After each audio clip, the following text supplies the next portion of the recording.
All right, I'm gonna give a bit of a flashback, a bit of a kind of a history, a bio history a little bit. So I talked about in early elementary school, I never got any good grades, but um, I I like I said, I was the top guy. They had these little math drills, and you had to calculate numbers, do 50 questions, multiplication, division, addition, subtraction. You had to do it in you had 10 minutes to do it. I did it like in a minute something. And I actually competed against a teacher who was like 60 years old. I'd been doing it for at least 30 years. I did good, whatever, in elementary school. Got to junior high.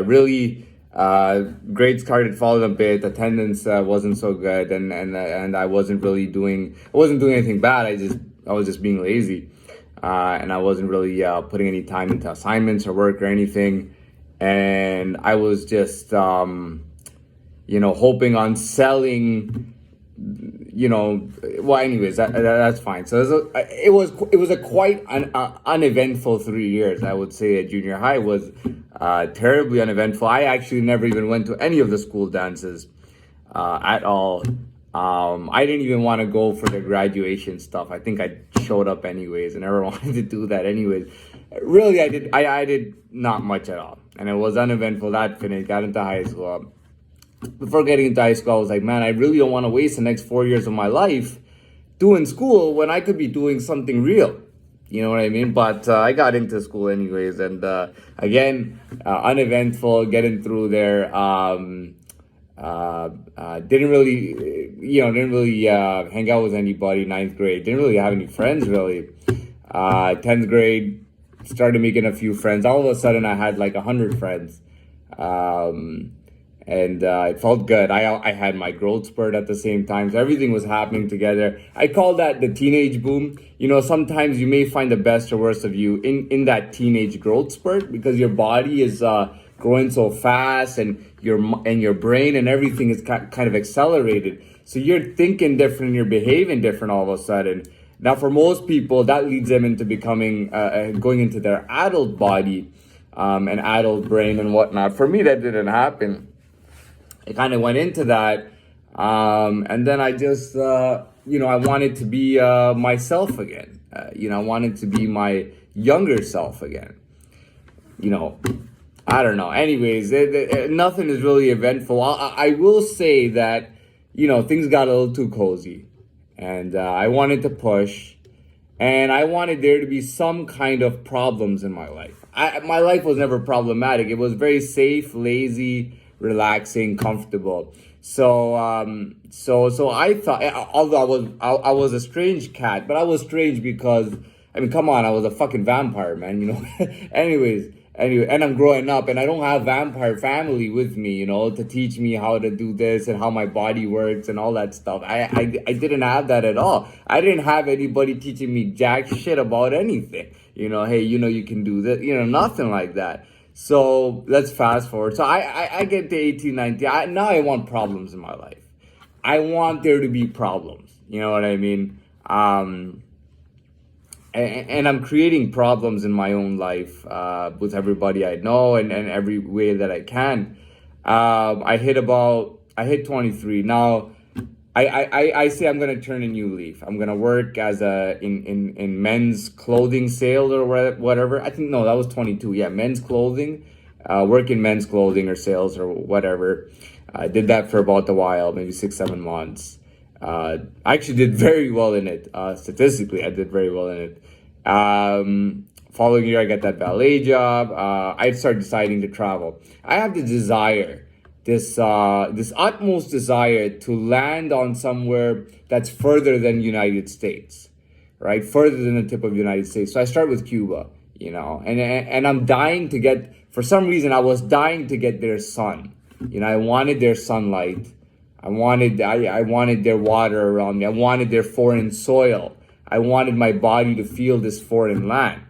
So I went to Cuba, came back, went to Dominican, came back, went to Colombia, all the way to South America, went to Southern Colombia and Northern Colombia, and whatnot. As I said, my life totally changed the day I went to that airport to come back home. My life totally changed.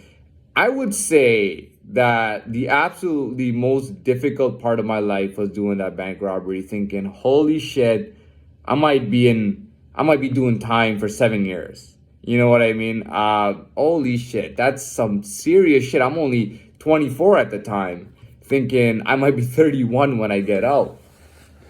But I didn't really have anything going on. I didn't have a girlfriend. I didn't have something to look forward to. My life was totally just on the go, just whatever happened, happened. And that was my life. So, I I go to jail for 3 weeks or a little over 3 weeks. I get bail, I come out. After that, I did three more visits to the same jail, but each visit was 1 week each. So you could say I did 6 weeks or 6 to 8 weeks in the jail, the same jail, detention center, I guess. Okay, so that happens. Fast forward then to now, what happened in between? Well, that was such a big thing to do. You know what I mean? That was such a huge thing to do in my life, being problematic, still not going anywhere. That was true adversity for me. I was really I was really in adversity at that point, deep in adversity. And then all of a sudden life starts changing. I started discovering new things. I started learning new things. And I'll be very honest with you, it was totally on my own. Nobody wanted to give me any help.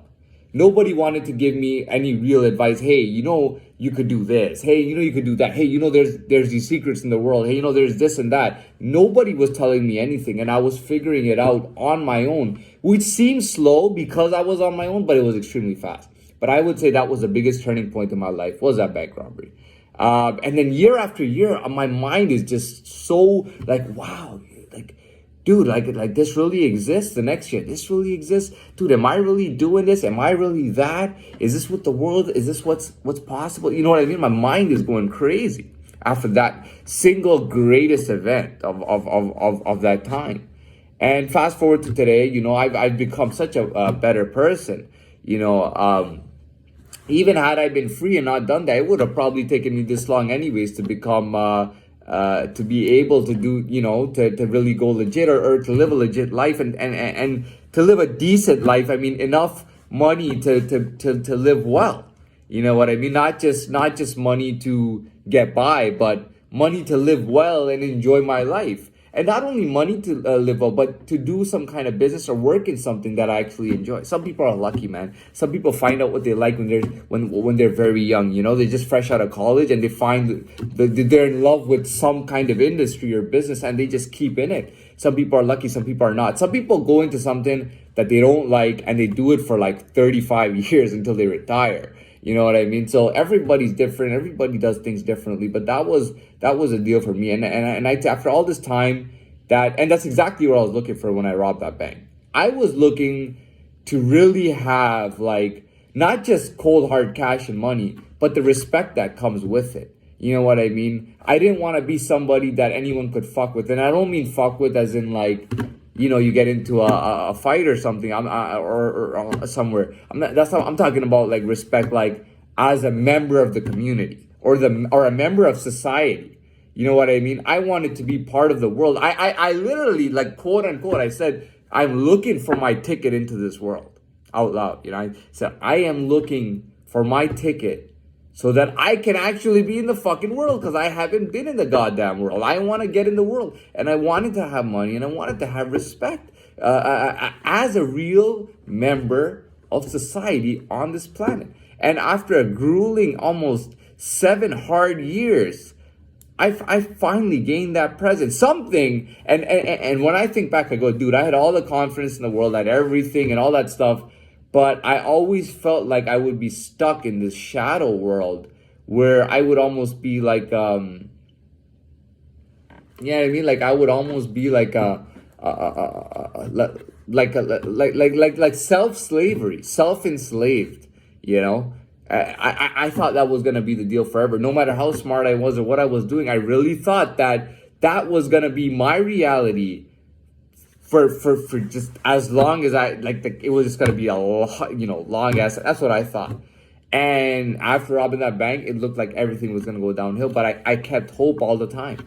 After robbing that bank, I broke. I was just holy shit, man. Am I really is my life gonna be like that? And as my life was breaking, I was creating a new life.